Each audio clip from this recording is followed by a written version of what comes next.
November is officially on as early voting begins tomorrow in Minnesota, and there are only 47 days until the general election in November. Today, Valley News Team's Quinn Gorham heard from the Minnesota Secretary of State as the office prepares for the first round of ballots.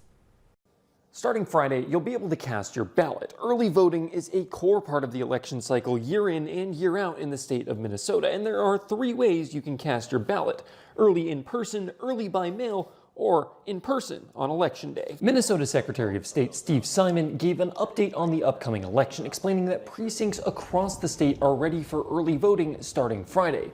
This will be the first general election cycle that a number of election laws are in effect, including a bill that reintroduced the right to vote to felons who are no longer incarcerated. According to Simon, that means around 55,000 people will now be able to vote in the upcoming election.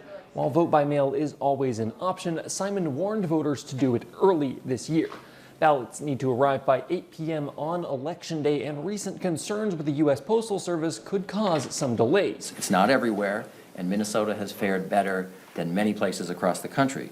But we just want to make sure that if you plan to vote by mail from home, that you're requesting your ballot and returning your ballot early. Simon also described several security measures that are conducted both on and before the night of the election. One safeguard is that the state uses paper ballots. They clearly don't look anything like this, but having a physical, tangible ballot helps increase election security, because those can then be fed into machines which are accuracy checked just days before each election.